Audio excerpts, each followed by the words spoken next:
ಹೆಣ್ಮಕ್ಳು ಎಷ್ಟೋ ಸರಿ ಮೆಂಟಲ್ ಟಾರ್ಚರ್ ಕೊಟ್ಟು ಗಂಡಸರು ಎಂತೆಂತ ಅನಾಹುತವನ್ನ ಮಾಡ್ಕೋತಾರೆ ಪಾಪ. ಇದು ಬರೀ ಹೆಣ್ಮಕ್ಳ ಮೇಲೆ ಹರಾಸ್ಮೆಂಟ್ ಆಗ್ತದ ನಾ ಹೇಳೋದಿಲ್ಲ.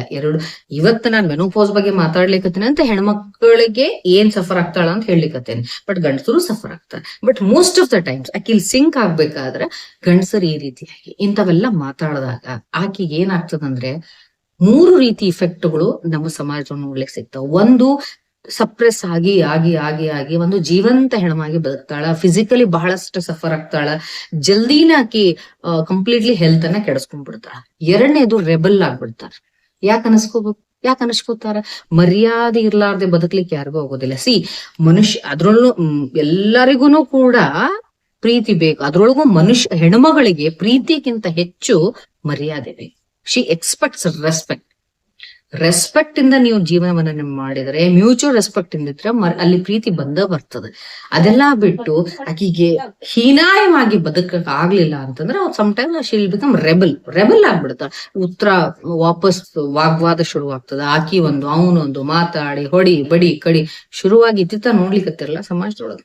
ಬಿಕಾಸ್ ಮಾತಿನ ಮೇಲೆ ಕಂಟ್ರೋಲ್ ಇಲ್ಲ, ಕಂಟಿನ್ಯೂಸ್ ಅಬ್ಯೂಸ್ ಮಾಡೋದು, ಕಂಟಿನ್ಯೂಸ್ ಒಬ್ರಿಗೊಬ್ರು ಏನೋ ಅಸಹ್ಯ ಮಾಡೋದು, ಇನ್ನೆಲ್ಲಾ ಮಾಡ್ಕೊಂಡ್ಮೇಲೆ ಆಟೋಮೆಟಿಕಲಿ ಅದು ಎಲ್ಲೋ ಹೋಗಿ ಏನೋ ಆಗಿ ಯಾವ್ಯಾವ್ದೋ ರೀತಿಯ ದುರಂತಗಳನ್ನು ನಾವು ಸಮಾಜದೊಳಗೆ ಕಾಣ್ಲಿಕ್ಕತ್ತೀವಿ ಬಿಕಾಸ್ ಆಫ್ ದಿಸ್ ಟಾಕ್ಸಿಸಿಟಿ. ಇನ್ನು 3ನೇ ಚಾನ್ಸ್ ಏನಾಗ್ತದ, ಆಕೆ ವೈಸ್ ಇದ್ಲಂದ್ರೆ, ಸೆನ್ಸಿಟಿವ್ ಇದ್ಲಂದ್ರೆ ಇಂಥ ಟಾಕ್ಸಿಕ್ ರಿಲೇಶನ್ಶಿಪ್ ಇಂದ ಶಿ ಜಸ್ಟ್ ವಾಕ್ಸ್ ಅವೇ. ಬೇಡಪ್ಪ ನಿನ್ ಸಹವಾಸನ ಬೇಡ. ಬಿಕಾಸ್ ಇಂಥ ವ್ಯಕ್ತಿಗಳ ಜೊತೆಗೆ ಆ ಟಾಕ್ಸಿಕ್ ನೇಚರ್ ಅಥವಾ ಬಹಳ ಹೆರಾಸ್ಮೆಂಟ್ ಮಾಡುವಂತಹ ಗಂಡ್ಮಕ್ಳಿದ್ರಂದ್ರೆ ಅವ್ರ ಜೊತೆಗೆ ಹೆಣ್ಮಗಳಿಗೆ ಫೈಟ್ ಮಾಡಕ್ ಹೋಗಿ ಹೋಗಿ ಹೋಗಿ ಅದೇ ಪ್ಯಾಟರ್ನ್ ಆಗಿ ಶಿ ವಿಲ್ ಬಿಕಮ್ ಟಾಕ್ಸಿಕ್. ಅದನ್ನ ಅವಾಯ್ಡ್ ಮಾಡ್ಬೇಕಂತ ಎಷ್ಟೋ ಸರಿ ಶಿ ಜಸ್ಟ್ ವಾಕ್ಸ್ ಅವೇ. ಈ 3 ಮಾಡೋದ್ರಿಂದ ಏನ್ ಸಿಗ್ತದ ನಿಮ್ಗೆ? ನಾ ಕೇಳೋದು ಸಿಂಪಲ್, ಏನ್ ಸಿಗ್ತದ? ನೀವೇನಾದ್ರು ತಲೆ ಒಳಗಡೆ ಕಂಟ್ರೋಲ್ ಒಳಗೆ ಇಟ್ಕೊಂಡು ನಾ ಫ್ಯಾಮಿಲಿಯನ್ನ ಮೇಂಟೈನ್ ಮಾಡ್ತೀನಿ ಅಂದ್ರೆ ಅದು ಎಂದೆಂದಿಗೂ ಸಾಧ್ಯವಿಲ್ಲ. ಅದಕ್ಕೋಸ್ಕರ ಇಲ್ಲಿ ಏನ್ ಮಾಡ್ಬೇಕು ಅಂದ್ರೆ, ದಯವಿಟ್ಟು ಈ ವಿಡಿಯೋ ಯಾರಾದ್ರೂ ಗಂಡಸರು ನೋಡ್ತಾ ಇದ್ರೆ ಸುಮ್ನೆ ಕೂಡ್ರಿ 10 ನಿಮಿಷ. ನಿಮ್ಮಿಂದ ಮನೆಯೊಳಗೆ ಏನಾಗ್ಲಿಕ್ಕತ್ತದ ಅನ್ನೋದ ಇಂಟ್ರೋಸ್ಪೆಕ್ಷನ್ ಮಾಡ್ಕೊಡ್ರಿ. ಬರೀ ಕಂಪ್ಲೇಂಟ್ ಮಾಡೋದು, ನಾ ಗಂಡ ನಾ ಹೇಳ್ದಂಗ ಕೇಳ್ಬೇಕು, ನಾನೇ ಕರೆಕ್ಟು, ನಾ ಎಲ್ಲರಿಗೂ ಕಂಟ್ರೋಲ್ನಾಗ ಇಟ್ಕೋತೀನಿ. ಈ ಈಗೋವನ್ನ ಬಿಟ್ ಹಾಕ್ರಿ. ಇದರಿಂದ 5 ಪೈಸಾ ಕಿಮ್ಮತ್ತು ಇಲ್ಲ. ನಿಮ್ಮ ಫ್ಯಾಮಿಲಿ ಚೆನ್ನಾಗಿರ್ಬೇಕು ಅಂದ್ರೆ, ನಿಮ್ಮ ಮನೆಯೊಳಗ ಒಂದು ಸಾಮರಸ್ಯ ಹಾರ್ಮೋನಿ ಇರ್ಬೇಕು ಅಂತಂದ್ರೆ, first treat your wife as a queen. ನಿಮ್ಮ ಹೆಂಡತಿಗೆ ನೀವು ಮೊದಲು ರೆಸ್ಪೆಕ್ಟ್ ಕೊಡೋದನ್ನ ಕಲೀರಿ. ಈ ಮಾತು ಬಂದಾಗ ನಾನು ಮೊನ್ನೆ ಕೌನ್ಸಿಲಿಂಗ್ ಮಾಡ್ತಾ ಇದ್ದೆ. ಒಂದು ಮಿಡಲ್ ಏಜ್ ಕಪಲ್ ಬಂದಿದ್ರು. ಆ ಗಂಡನಿಗೆ ಹೇಳ್ದೆ ನಾನು, ನಿಮ್ ಹೆಂಡತಿಗೆ ನೀವು ರೆಸ್ಪೆಕ್ಟ್ ಕೊಡ್ರಿ ಅಂತಂದ್ರೆ, ಅಥವಾ ರೆಸ್ಪೆಕ್ಟ್ ಏನೇನು ಎಡ್ಕೊಡ್ರಿ ಅಂದ್ರೆ, ಆ ಮನುಷ್ಯ ಏನಂದ ಗೊತ್ತಾ, ಅದನ್ನ ತಪ್ಪು ತಿಳ್ಕೊಳ್ಳೋದ. ನೆಗೆಟಿವ್ ಪರ್ಸನ್ಸ್ ಕೆಲಸ ಏನೋ ತಪ್ಪು ತಿಳ್ಕೊಳ್ಳೋದ್ರಿ. ಅವ ಏನಂದ ಅಂದ್ರೆ, ಏನ್ ರೆಸ್ಪೆಕ್ಟ್ ಹೆಂಗ್ ಕೊಡ್ಬೇಕ್ರಿ? ಆಕೆ ನೀನ್ ಮುಂಜಾನೆ ಎದ್ದ ತಕ್ಷಣ ಕಾಲಿ ನಮಸ್ಕಾರ ಮಾಡ್ಲಾ, ಅಥವಾ ಆಕಿಗೆ ಏನ್ ಮಾಲಿ ಹಾಕಿ ಗಡ್ಡಿ ಬಾರಿಸ್ಲಾ ಅಂತ ಕೇಳಿದ. ಅವ್ನು ಈ ತರ ಮಾತಾಡೋರ್ಗೆ ಏನ್ ಉತ್ತರ ಹೇಳ್ತೀರಿ? It is simple immaturity. ತಲಿಯೊಳಗ ಜ್ಞಾನ ಇದ್ರ, ಆ ಬ್ರೈನ್ ಸರಿಯಾಗಿ ಕೆಲಸ ಮಾಡ್ತಿತ್ತಂದ್ರ ಇದನ್ನ ರೈಟ್ ಸ್ಪಿರಿಟ್ ಒಳಗ ತಗೊಂತಾರ ಅಂತವ್ರು. ರೆಸ್ಪೆಕ್ಟ್ ಕೊಡೋದಂದ್ರೆ ಏನ್? ಭಾವನೆಗಳು ಒಳ್ಳೆ ರೀತಿಯಿಂದ ಸ್ಪಂದಿಸೋದು. ಸ್ವಲ್ಪ ಕೂತ್ಕೊಂಡು ಹೆಣ್ಮಕ್ಳ ಜೊತೆಗೆ ಸಾಫ್ಟ್ ಆಗಿ ಮಾತಾಡ್ರಿ. ಅವರಿಗೆ ಒಳ್ಳೆ ರೀತಿಯಲ್ಲಿ ಸಂವಾದವನ್ನ ಮಾಡ್ರಿ. ಮುಖಕ್ಕೆ ಮುಖ ಕೊಟ್ಟು ಮಾತಾಡೋದನ್ನ ಕಲಿ. ಎಷ್ಟೋ ಮಂದಿ ಮುಖಕ್ಕೆ ಮುಖ ಕೊಟ್ಟೆ ಮಾತಾಡಂಗಿಲ್ಲ, ಮಧ್ಯ ಮಕ್ಕಳನ್ನ ಮೀಡಿಯೇಟರ್ ಮಾಡ್ಕೊಂಡಿರ್ತಾರ. ಹೋಗ್ ನಿಮ್ಮ ಮಮ್ಮಿ ಹೇಳ, ನೀ ಇದನ್ ಮಾಡು, ಹಂಗ್ ಮಾಡು, ಹಿಂಗ್. ಅದಲ್ಲ, ಎದುರುಗಡೆ ಕೂತ್ಕೊಂಡು ನೀವ್ ಫ್ರೆಂಡ್ಸ್ ಜೊತೆ ಮಾತಾಡ್ದಂಗ ಸಮಾಧಾನದಿಂದ ಮಾತಾಡ್ಕೊಡ್ರಿ, ಅಕ್ಸೆಪ್ಟ್ ಮಾಡ್ಕೊಡ್ರಿ. ಸಣ್ಣ ಪುಟ್ಟ ತಪ್ಪುಗಳನ್ನ ಆಕಿಂದ ಏನೇನ ಆಗ್ತಿದ್ವು ಅಂದ್ರ ಅವುಗಳನ್ನ ಅಕ್ಸೆಪ್ಟ್ ಮಾಡ್ಕೊಡ್ರಿ. Nobody is perfect. ನೀವೇನ್ ಎಲ್ಲ ಕರೆಕ್ಟ್ ಆಗಿರ್ಲಿ ಅಂತ ಎಕ್ಸ್ಪೆಕ್ಟ್ ಮಾಡ್ತಿರ್ತೀರಲ್ಲ, ನೀವು ಮೊದ್ಲು ಇಂಪರ್ಫೆಕ್ಟ್ ಇರ್ತೀರಿ. ಅದಕ್ಕೆ ಹಂಗ ಆಗ್ತಿರ್ತದ. ಯಾವ ಮನುಷ್ಯ ಒಳಗಡೆಯಿಂದ ಶಾಂತಿ ಇರ್ತಾರ ಅವನ್ ಮಾತ್ರ ಹೊರಗಡೆ ಶಾಂತಿಯನ್ನ ಕೊಡ್ಲಿಕ್ಕೆ ಸಾಧ್ಯ. ಯಾರು ಒಳಗಡೆಯಿಂದ ದಗದಗ ಅಂತಿರ್ತಾರ ಅವ್ರು ಮನಿನೂ ನರಕ ಮಾಡ್ತಾರ, ಮನಸ್ಸು ನರಕ ಮಾಡ್ಕೊಳ್ತಾರ. ಸುತ್ತಮುತ್ತಲಿದ್ದವ್ರನ್ನು ಬಹಳಷ್ಟು ಒಂದು ನರಕ ಸದೃಶವಾಗಿ ಸಫರ್ ಮಾಡಿಸ್ತಾರ. ಹಂಗ್ ಮಾಡ್ಲಿಕ್ಕೆ ಹೋಗ್ಬೇಡ್ರಿ.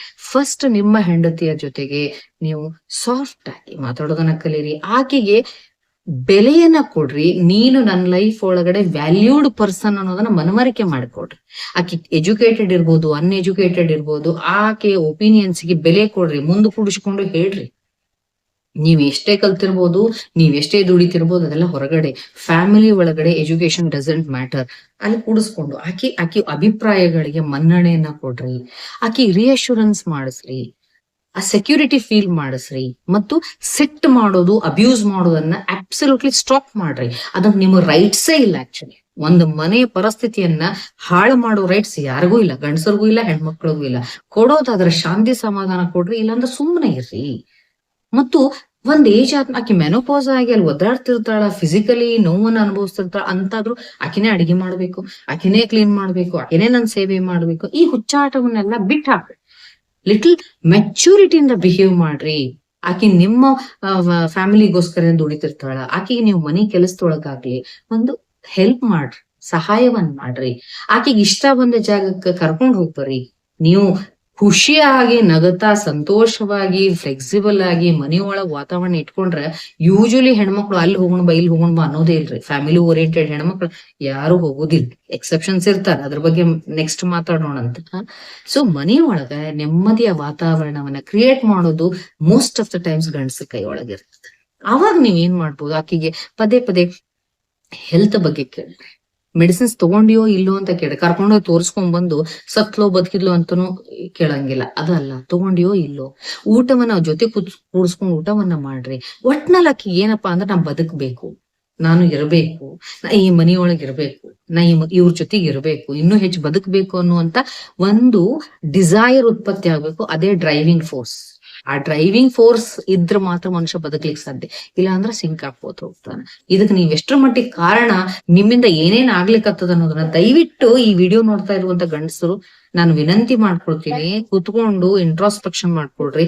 ತಪ್ಪುಗಳೇನಾದ್ರು ಮಾಡ್ತಿದ್ರ it's not too late. Please change your attitude.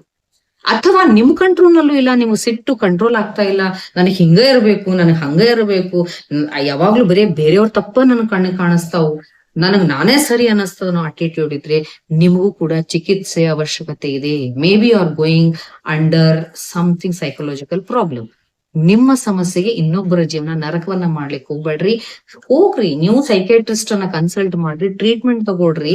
ನಿಮ್ಮ ಜೀವನವನ್ನು ಕೂಡ ಒಂದು ಶಾಂತಿಯ ಹೂದೋಟ ಮಾಡ್ಕೊಡ್ರಿ. ನಿಮ್ ಜೊತೆಗಿದ್ದವ್ರಿಗೂ ಒಂದು ಶಾಂತಿಯನ್ನ ಕೊಡ್ರಿ. ಅದು ನಿಮ್ ಕೈ ಒಳಗೈತಿ. ನೋಡ್ರಿ, ದಿವಸಗಳು ಎಷ್ಟು ಡೆಲಿಕೇಟ್ ಆಗ್ಯಾವ ಅಂದ್ರೆ ಯಾರಿಗೂ 200 ವರ್ಷ ಆಯುಷ್ಯ ಇಲ್ಲ. 40-45 ವರ್ಷ ಕುಂತವ್ರು ಪಟ್ ಅಂತ ಹೊಂಟಾರ. ಯಾರಿಗೂ ಟೈಮ್ ಕೊಡ್ತಾ ಇಲ್ಲ ಕಾಲ. ಅಂತವ್ರು ಯಾರಿಗ್ ಟೈಮ್ ಕೊಟ್ಟಾನ ಅವ್ರಾದ್ರೂ ಮಿಸ್ಟೇಕ್ಸ್ ಅನ್ನ ತಿದ್ದುಕೊಡ್ರಿ. ನಿಮ್ ಕಡೆಯಿಂದ ಒಂದು ಒಳ್ಳೆ ಶಾಂತಿಯನ್ನ ಕೊಡ್ಲಿಕ್ಕೆ ಪ್ರಯತ್ನ ಪಡ್ರಿ. Introspection is very very important. ಅದಕ್ಕೆ ಮತ್ತು ಅಪ್ರಿಶಿಯೇಷನ್ ಮಾಡ್ರಿ. ಹೆಣ್ಮಕ್ಳಿಗೆ ಅಪ್ರಿಸಿಯೇಷನ್ ಬಹಳ ಬಹಳ ಮುಖ್ಯ. ಬರೇ ತಪ್ಕೊಂಡ್ ಹಿಡಿಯೋದಲ್ಲ. ನೀವು ಕಂಟಿನ್ಯೂಸ್ ತಪ್ಕೊಂಡ್ ಹಿಡಿಲಿಕ್ಕತ್ತೀರಿ ಅಂತಂದ್ರ ಅದು ನಿಮ್ಮೊಳಗಿರೋ ರೋಗ, ಬೇರೆಯವ್ರೊಳಗಿರುವಂತ ಮಿಸ್ಟೇಕ್ ಅಲ್ಲ ಅದು. ಅದಕ್ಕೊಂದ್ ಸ್ಪೆಷಲ್ ಟರ್ಮ್ ಐತಿ, ಅದನ್ನ ನೆಕ್ಸ್ಟ್ ಎಪಿಸೋಡ್ ಒಳಗೆ ಹೇಳ್ತೀನಿ ಬೇಕಿದ್ರೆ. ಸೊ ಅಪ್ರಿಶಿಯೇಟ್ ಮಾಡ್ರಿ. ಸಂಸ್ಕೃತ ಒಂದು ಶ್ಲೋಕ ಬರ್ತದೆ, ಏನು ಅಂದ್ರೆ ಅದೆಂತದ್ದು ಐತಿ, ಏನು ಅಂದ್ರೆ ಮೃದಂಗಮಪಿ ನಾದಂ ಕರೋತಿ ಮುಖಲೇಪಿನ ಅಂತ. ಅಂದ್ರೆ ಮೃದಂಗಕ್ಕೂ ಕೂಡ ನೀವು ಮುಖಲೇಪನ ಪೌಡರ್ ಹಚ್ಚಿದ್ರೆ ಒಳ್ಳೆಯ ನಾದವನ್ನು ಉತ್ಪತ್ತಿ ಮಾಡ್ರಿ. ಮುಖಲೇಪನ ಅಂದ್ರೆ ಏನು? ಅಪ್ರಿಸಿಯೇಷನ್. ನಿಮ್ಮ ಹೆಂಡತಿ ಮಾಡುವ ಕೆಲಸಗಳನ್ನ, ಅದ್ರೊಳಗೆ ಮಿಸ್ಟೇಕ್ಸ್ ಇರ್ಲಿ, ಮಿಸ್ಟೇಕ್ಸ್ ಇದ್ರೆ ಜೀವನ, ಇಂಪರ್ಫೆಕ್ಷನ್ ಇಸ್ ಅ ಲೈಫ್, ಅದನ್ನ ಒಪ್ಕೊಂಡು ಅದ್ರೊಳಗೆ ಇರುವಂತ ಒಳ್ಳೆ ಕ್ವಾಲಿಟೀಸ್ ಅನ್ನ ಅಪ್ರಿಶಿಯೇಟ್ ಮಾಡ್ರಿ. ಅಡಿಗೆ ಒಳಗೆ ಒಂಚೂರು ಉಪ್ಪು ಕಡಿಮೆ ಆಗಿತ್ತು ಅಂದ್ರೆ ನೀವೇನ್ ಸಾಯೋದಿಲ್ಲ. ಅವಾಗ ಹೇಳ್ರಿ, ಇಲ್ಲ ಎಲ್ಲಾ ಟೇಸ್ಟ್ ಆಗ್ಯದ, ಒಂಚೂರು ಉಪ್ಪು ಕಡಿಮೆ ಆಗ್ಯದ ಅಥವಾ ಒಂಚೂರು ಉಪ್ಪು ಹೆಚ್ಚಿಗೆ ಆಗ್ಯದ, ಇದನ್ನ ಸರಿ ಮಾಡ್ಬಿಡು, ಬೆಸ್ಟ್ ಆಗ್ತದ. ನೀವ್ ಇದನ್ನ ಶಾಂತಿಯಿಂದ ಪ್ರೀತಿಯಿಂದ ಹೇಳಿದ್ರೆ ಆ ಹೆಣ್ಮಳಿಗೆ ಏನ್ ಬೇಕಾಗ್ತದ, ಆ ಒಂದು ಗೌರವ ಸಿಕ್ಕಂಗ ಆಗ್ತದ. ಆ ಗೌರವ ಸಿಕ್ತು ಅಂದ್ರೆ ಆಕೆ ಆಟೋಮೆಟಿಕಲಿ ನೆಕ್ಸ್ಟ್ ಡೇ ಅದನ್ನ ತಿದ್ಕೊಳ್ಳಿಕ್ ಪ್ರಯತ್ನ ಪಡ್ತಾಳ. ನೀವ್ ಈ ರೀತಿಯಾಗಿ ಮನೆಯನ್ನ ಹೂದೋಟ ಮಾಡ್ಬೋದು ಹೊರತು ಚೀರಾಡಿ ಕೂಗಾಡಿ ಅಬ್ಯೂಸ್ ಮಾಡಿ ನಾನ್ ಹಿಂಗ್ ಕಂಟ್ರೋಲ್ ಮಾಡ್ತೀನಿ ಅಂದ್ರೆ ಇವ್ರು ನೆಟ್ಟಗಿಡ್ತೀನಿ ಅಂದ್ರೆ never you can win the situation. ನಿಮ್ಮಿಂದ ಎಂದೂ ಏನು ಮಾಡ್ಲಿಕ್ಕೆ ಆಗಂಗಿಲ್ಲ, ಏನೂ ಆಗಂಗಿಲ್ಲ. ಪರಿಸ್ಥಿತಿ ಹದಗೆಡ್ತಾ ಹೋಗ್ತದೆ. It is my humble request for all the men. ಯಾರು ಈ ವಿಡಿಯೋ ನೋಡ್ಲಿಕ್ಕತ್ತೀರಿ, ದಯವಿಟ್ಟು ಚೇಂಜ್ ಮಾಡ್ಕೊಡ್ರಿ. ಚೇಂಜ್ ಮಾಡ್ಕೊಳ್ಳಿಕ್ಕೆ ನಿಮ್ಗ 50 ವರ್ಷ ಆದ್ರೇನು 60 ವರ್ಷ ಆದ್ರೇನು ಆರಾಮಾಗಿ ಕೂತ್ಕೊಂಡು ನಾನ್ ಹೆಂಗ್ ಬಿಹೇವ್ ಮಾಡ್ತೀನಿ, ನನ್ನಿಂದ ನಾನು ಎಷ್ಟ್ರ ಮಟ್ಟಿಗೆ ಒಂದು ಒಂದು ಫ್ರಾಗ್ರೆನ್ಸ್ ಅನ್ನು ಕೊಡಬಹುದು ಅನ್ನೋದನ್ನ ವಿಚಾರ ಮಾಡ್ಕೊಂಡು ನಿಮ್ಮ ಮನೆಯನ್ನ ಮನಸ್ಸನ್ನ ಖುಷಿಯಾಗಿ ಇಟ್ಕೊಳ್ರಿ. ಹೆಣ್ಮಕ್ಳ ಜೀವನವನ್ನು ಕೂಡ ನೀವು ಖುಷಿಯಾಗಿ ಇಡ್ರಿ. Thank you.